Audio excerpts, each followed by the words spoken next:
Welcome to the Rebooting Business Podcast, where we discuss how businesses can reboot, rebuild, and come back bigger and stronger than ever before in a post-COVID-19 reality. And now, here's your host, David Somerfleck. And hello there. Thank you for watching or listening to another episode of Rebooting Business. My name is David Somerfleck. I am your humble host for these podcasts. I'm a digital marketing specialist online at www.dms.blue. My guest today is Lynn Power. Lynn, how are you today? I'm great. How are you doing, David? Very well. Thank you so much for asking. I'd like to get started with your basically who you are and what you do. Then I'd like to kind of get into how you went from earning a BA in English, which is just like me, and then went into marketing and advertising. Sure. So where do you want to start? Let's start with what you do and how you do it, and then kind of how you got to that point. Okay, so we're both marketing people, Yeah. so I think that's great because we can speak the same language. I spent my career of 30 years in advertising, branding, really building brands, building and creating brands. And about 2 years ago, I left the corporate world. I had become the CEO of J. Walter Thompson New York and had decided I wasn't doing things I liked anymore. I was dealing with all the sort of administrative, mundane parts of the job. And most of those were problems. You know, no one ever called me to tell me how great everything was going. It was only when there were issues and things to deal with. And I did that for 4 years. And then I left to start a brand consultancy, really helping startups figure out their brand narrative and positioning and, you know, help them really figure out how to survive. But then, of course, fate intervenes, and I ended up launching my own brand, Masami, which is a clean premium hair care brand, which I launched with my partner and co-founder, James Hammett. And that launched in February of this year. That's my most current, plan. Now, you still have HMS Beagle, correct? Yes. So yes. What exactly is that, and how does that work with Masami? Am I pronouncing that correctly? Yeah, Masami. So the Beagle is the consulting business that I have with a partner, Joseph Jaffe, and we still work with some startups and take on a few clients here and there. And really, Masami hired the Beagle to essentially bring it to market, and me as the CEO, and that worked out quite well. And so, you know, those things are pretty intertwined, and that's a good thing, because I find that, you know, as I get older and start to do the things I want to do, not the things I have to do, That's key. my life becomes more and more blended. Whether it's, you know, my personal life, my family life, my work life, it all kind of meshes together. That's a really, really huge point that you brought up, because I know for myself, my own experiences, I mean, I spent at least 20, 25 years working for marketing agencies, sometimes enjoying the work, sometimes, but more often than not, feeling disconnected. Like you said, very, very seldom does someone come over and say, you know, you helped us save so much, you helped us solve this problem, or you made this so much easier. How do you go from, you know, working for others to starting your own business? What was that emotional progression? You know, how you get the wherewithal, for lack of a better term, to do that? I mean, was there self-doubt or was it just really a walk in the park for you? I would say I was definitely ready. Now I'm older, so it took maybe a longer time. Now it's like there are my children's friends. Lynn, are you still there? Yeah, can you hear me? Yeah, now I can. You faded out for a minute. Oh, sorry.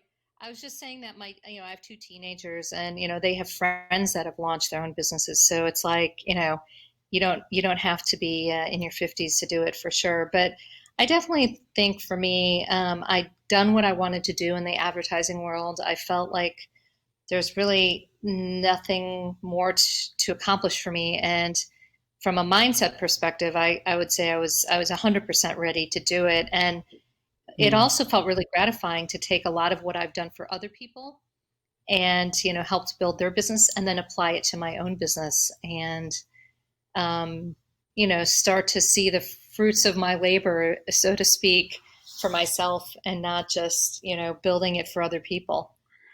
Do you feel a more, do you feel a greater connection with the small business owners from the HMS Beagle company or with the beauty side of Masami or Masami? I mean, it, I really can't choose because my whole career I've toggled between industries and categories and types of clients, and I've worked on just about everything with the exception of maybe auto. Haven't done that. But I've worked in almost every category, and that's part of what I like about the business that I was in is the ability to tackle a different challenge. Think about a different business, tackle a different challenge. Now, having said that, I have an affinity for beauty. I've worked in it a lot over my career. I worked on L'Oreal. I worked on Clinique. I've worked on Vichy, a whole bunch of great beauty brands. So it is something that I enjoy and I do keep going back to. And I think that was part of the allure of Masami was just it's a category I really, really like working in. And I knew that our product formulations were fantastic and that we could create something that was pretty disruptive in the market. And for a marketer, that's a dream, as you know. I mean, how many times have you had to work on brands or products where there was really not much to say, and Quite a you're lot. yeah, and you're trying to make something up. Yeah, and then it's always forced, and I think the public, for the most part, can pick up authenticity more than they're given credit for. Um, how has COVID-19 and all that came along with it impacted the two businesses that you have and the companies or clients who you interact with? What are you I would hearing say, and what are you experiencing? I'm sorry, go right ahead. yeah, no, sorry.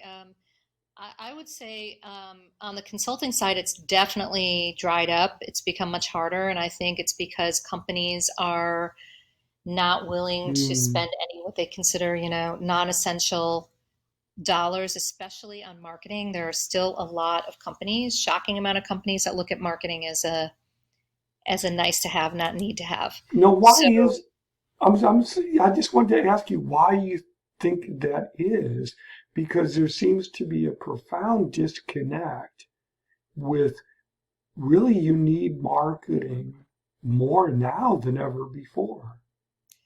I mean, obviously, I agree with you, as a fellow marketer, but I I mean, it just think there seems are a common lot of sense.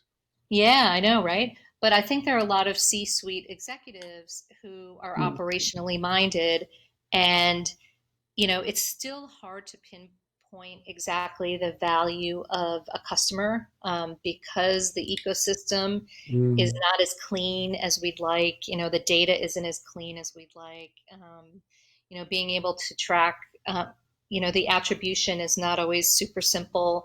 So, a lot of times, if there's not a very specific quantifiable ROI, you have the finance people at a company questioning the investment.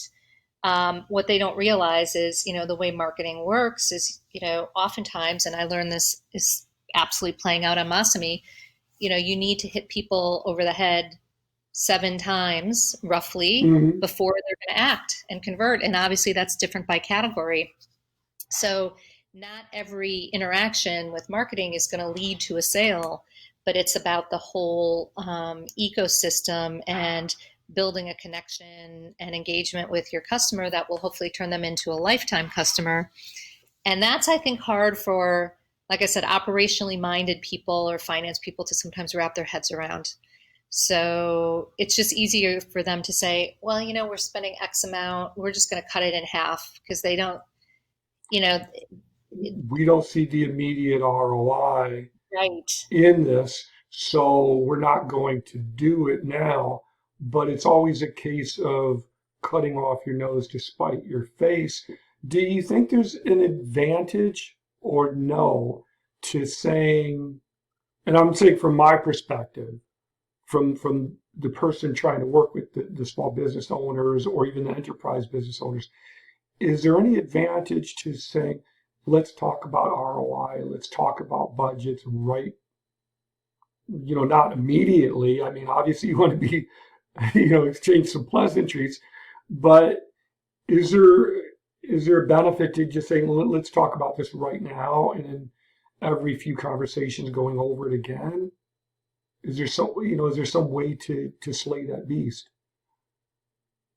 Yes, but I found that if someone is just doesn't really get it or appreciate it, it's really Mm, hard to turn them around. I did have one client who from the get-go was like, marketing doesn't work, I'm really that's crazy. skeptical. Yeah, and we really tried to convince him and went very deep into, the role of content and how to measure and different parts of the journey, and he kind of would nod along to all of that. And then when we actually finished our plan and he started to execute it, after 2 days he called me back. He said, see, it's not working, I told you. Wow. And so it's like, it I just think some people, no matter how many times you tell them, like, it's not like a switch that you flip on and overnight you suddenly get customers. It's an ongoing 24/7 Right. type of effort where there's a lot of work that you have to put into, every engagement. I must say at least twice a day that you're not buying, a cheeseburger at McDonald's or something. You're participating in what is an ongoing service. It takes time. You never would call the billboard company and say, why am I not getting more phone calls? But you're going to pay 5 grand or what have you for your billboard. Right. So it seems like I'm not sure how to bridge that gap, but I wanted your input on that. Maybe in that particular case, the client just isn't receptive to marketing because they had bad experiences in the past.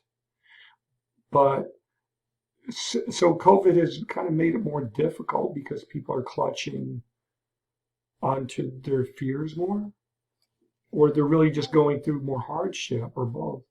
I think a little bit of both, and I think the unpredictability of just what's next makes companies kind of want to keep their powder dry. You know what I'm saying? Mm, And kind of, feel like they have to pull back, and be conservative because they don't know what's coming next. And there's an mm, element of truth to that for sure, but I also feel like now more than ever, people want positivity and some optimism and some empathy. And if brands can actually start to deliver that kind of messaging, obviously the brand has to be relevant in order to do that, but um, that could actually land much more strongly than the advertising they were doing before. So um, I guess it's a case by case basis, but I would say, mm. it's a missed opportunity for brands if they are basically pulling back or going dark now because they think, well, nothing's going to happen anyway. People aren't really buying. It's, with everything going on. Because I will tell you from Osmi, that's not true. We've actually gotten great traction. Now, we are a brand that is clean hair care, meaning good for you, no bad stuff in it, no sulfates, parabens, or phthalates.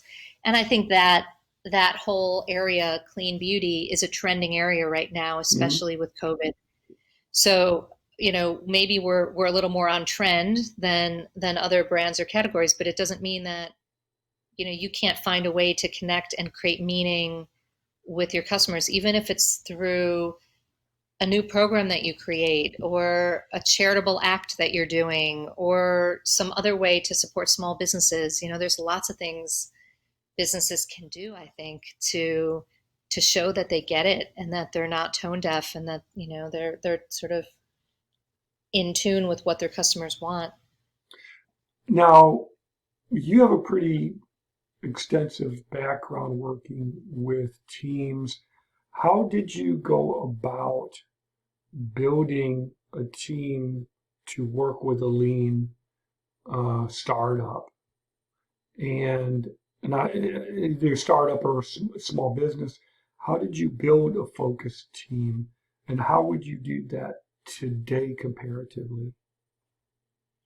Um, I mean, the good thing in my position is that I've worked so long in the industry that I've worked with lots and lots of people, lots of great talent, and some that were not so, great at their jobs. But I have a really good sense of the capabilities and skill sets that we needed on the team and who I wanted to be, bring in to do it. And fortunately, I've got a team of people who are really passionate and really love the business and the category and the brand, the story, and it's worked quite well. So I've got a small team, but a really effective team. We've got a digital acquisition specialist. I've got a head of content. I have somebody who's sort of my head of business development, which is my retail partnerships and wholesale deals.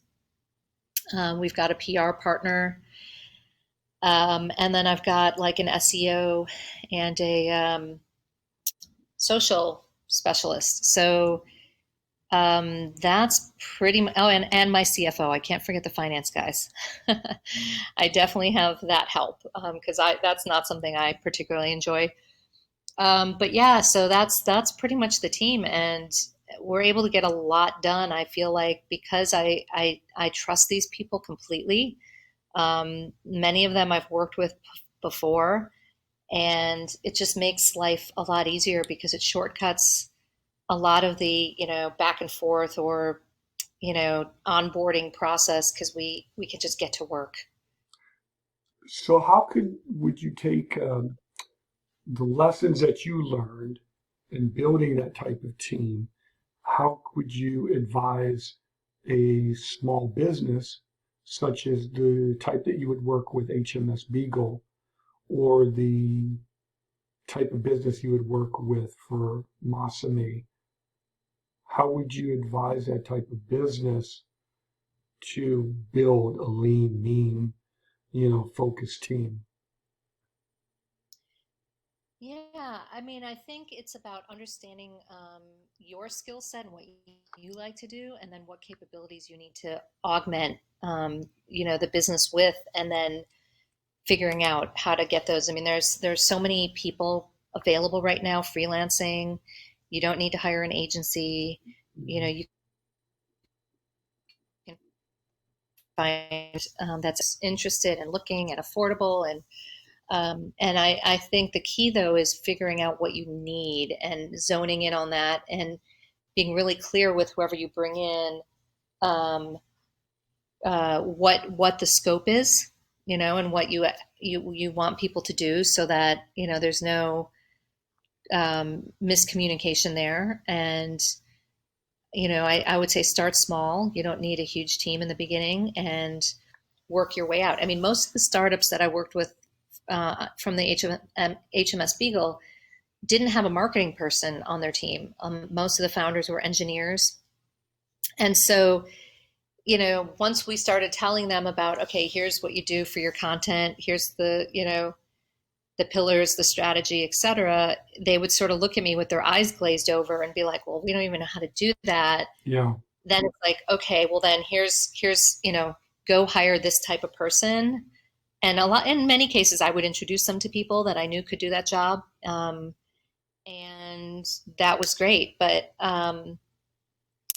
I feel like a lot of startups just they kind of deprioritize the marketing roles, because if they're building a product, a B2B product, a SaaS product, a tech product, they've got a lot of engineering brains, but usually not much marketing. So the opportunity for marketers is that usually there's a lot of holes in the brand story because they haven't thought it through. They've been focused on the product. Absolutely, absolutely. And what I always like to say is, are you where you want to be? Are you making the revenue that you wanted to make? Are you growing at the rate that you wanted to grow? Are you expanding into new markets? And usually the answer is no. And it's almost always can be tied into marketing in some capacity or another. Well, on a larger basis, on a broader scope, what do you see as like the number one or number two problem facing businesses today, other than the marketing deficit? I think there are a lot of challenges. I think there's a real lack of trust with consumers towards corporations, and rightly so. There's, for many sort of what I would call legacy businesses, there's a lack of transparency in how they're operating. There's a lack of diversity. So, look at Nike, right? I think they've done a great job in their marketing with championing diversity and Black Lives Matter and a whole bunch of things, right? And they have for years. But I feel like when COVID hit, they got slammed because people were saying, well, your board of directors isn't diverse. And that's true. So they've got to fix that. But on the other hand, they've taken millions of dollars from their marketing budget and are using that to support something that's important to them. So as a brand and a corporation, it's very easy to get picked apart, is my point. And, Yeah, and it's hard if you're a brand that's like it's much easier if you're a startup like me, because we can put all those things in place from the beginning. We created the Masami Institute so that we can fund ocean research. We created a team that's diverse from the get-go. You can create your values and make those really clear. But I think when you're a big company that's got a lot of gravity pulling it down and things in place, it's just really hard to change. I mean, I saw that with J. Walter Thompson too, just really hard to change. they become maybe so large and kind of institutionalized that they have problems Yes, pivoting when situations or economies change. They often can't really adapt with that, or they're resistant. that's right. And I feel like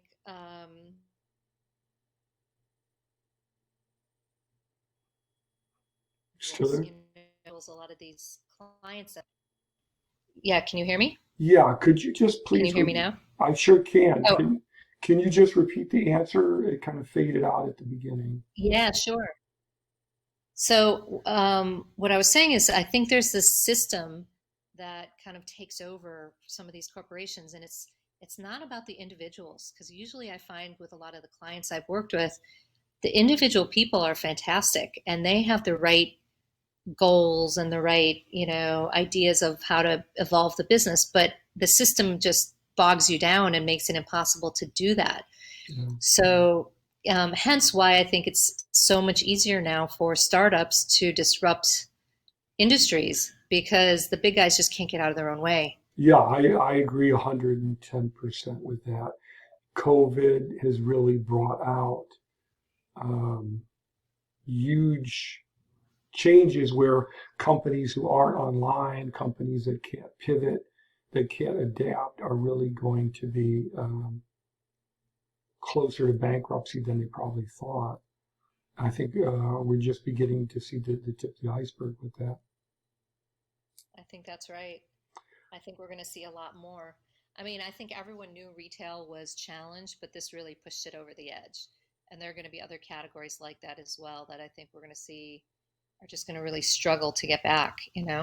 Yeah, is there like one big takeaway that you would say for business owners out there who are struggling? Like one key point that you would say? I would say, something that really helped us a lot is when you feel like you're not able to move the needle, focus on the things you can control. And one of those things is your own content, and what you're putting out. And, when you feel paralyzed, you can at least start thinking about, well, you know what? We're going to make some hair tip videos, which is what Hmm. we've done, or salon. Oh, we're going to interview salon owners and talk to, you can at least create things that will hopefully add value and build out your social following and your customer base that way, which takes a little longer, and it might, it does require some skill sets to do it, but it's ultimately good for your business, whether COVID or no COVID, you know what I mean? And you're building the foundation that will hopefully help you down the road regardless. So that's what I would say. Try to really hone in on your content. It's a great point. Um, Let me ask you one more question that I've got for you.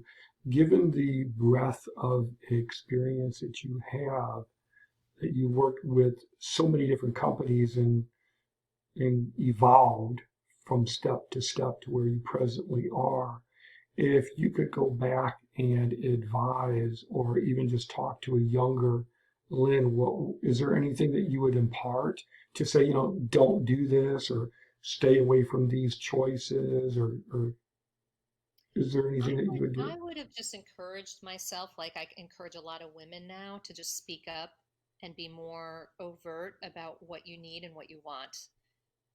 I think there are a lot of women that I know, and I was like this, and it's changing, but it's changing slowly, where I would just put my head down and do my job and think that that was enough, and it's not. You can't expect people to notice because they're busy doing their jobs, and you can't expect people to care. They want to promote people that they know are hungry, and if you don't say what you're looking for or what you want, um, you'll get passed over most likely, Yeah, until you're frustrated enough where you're going to go somewhere else, and then they're going to go, "Why? What happened? We love you," and you're like, "Well." So that's my one. I always try to encourage women. Don't assume people will notice your hard work. yeah, You sometimes have to point it out, and you have to remind people, and you have to say, "Hey, I'm got my eye on this other job over there, so that's what I want to do." yeah, another, yeah, very, very important. Um, well, that's about all the questions I had for you. Are there any questions that you perhaps wish that I had asked you that you would like to discuss? No, I think you asked quite a few, which was fantastic. Oh, the one thing that you alluded to in the opening that we didn't talk about was the fact of my English major. And you said, Yes. and are you also an English major? Yeah, I graduated with a BA in English, with an emphasis in creative writing, which is a whole other podcast in and of itself. And I believe you had a minor in criminal justice. Is that right? I actually had a double major of English and criminal justice. I was thinking of going to law school, which would have been a terrible idea because the lack of creativity would have killed me. It's Um, probably why I didn't get into it. I always had a lot of respect for lawyers, um, and the specialized knowledge that they have to master in order to practice law. My GPA wasn't sufficient to get into law school by scholarship, and my family really wasn't wealthy enough to do that. And my heart really wasn't in it 100%. I had an interest in it. I was always fairly verbal, but never went into it. I later became a mediator, which doesn't require a law degree in many states. And you can practice, you can mediate a court case and do it with a lawyer, in conjunction with a lawyer. So I did that to kind of fulfill that part. I didn't know you could do that. That's interesting. Oh yeah, yeah. And I went through training, and I actually briefly had a mediation nonprofit organization because I enjoyed the work, but it got to the point where, as a nonprofit organization, it was one of those businesses, and I learned an awful lot from it. But it just came to a point where I had to, like they say, take it behind the tool shed and kind of, take it to the next put it to sleep or whatever the metaphor is. It just wasn't working. It wasn't generating sufficient income, but moreover, it was stressful. The number of divorces, the number of custody disputes, um, coming home at the end of the day saying, "Oh my God, the stories that I heard, and uh, Mm-hmm. the divorces, the infidelities, the abuse, and everything." It wasn't enjoyable.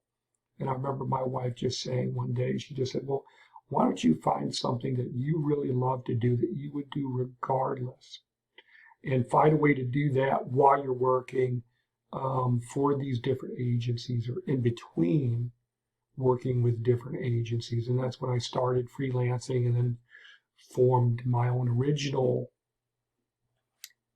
agency with my wife and a handful of freelancers like 15 years ago or something. Mm-hmm. So it's been a long, long road. But once you graduated with a BA in English, did you know you wanted to get into marketing right away? Oh God, no. So I had no idea. I was actually going the FBI. I had actually applied to the NSA and the FBI, and it was 1989, and there was a hiring freeze. So, I was being very pragmatic. I was looking at like, okay, I'm living at my parents' house, and I really don't want to be doing that much longer. So I need a job. So I just fell into it. And obviously it was for me, I really enjoyed it. So it was a good career. And who knew? But I do worry a little bit when I used to interview, like college graduates when I was at running agencies, who actually studied advertising or marketing, because their idea was so idealistic of Hmm. what you know the process and the clients and the everything is, and it's just never ever ever like that. It's almost always the opposite. Clients make decisions that you just scratch your head over, just Yeah, like we were talking about, the whole rationalization of marketing. So I always found that the kids that came in that actually studied it were usually not the best people, because they would end up somewhat disgruntled by the actual reality of of the experience. Whereas if you didn't study marketing and you just had an intuition and you fell into it, you're more likely to take it as it comes. You know what I mean? And roll with the yeah, punches and figure stuff out. yeah. I do know what you mean. Yeah, when I graduated with a degree in English with an emphasis in creative writing, my goal was to always be a writer.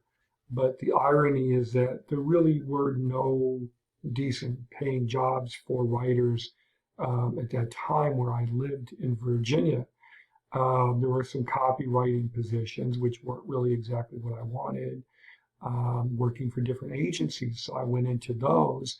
And then I found that I was usually in the mid 90s, I was the only person who really knew anything about uh, building websites or internet marketing. And back then it was pretty easy to hack SEO because it was still an emerging, science at that time. We just had Yahoo and I think a handful of others, maybe Excite and Alta Vista or something, and they were pretty easy to get to the top of because there's so few competition out there, so little competition.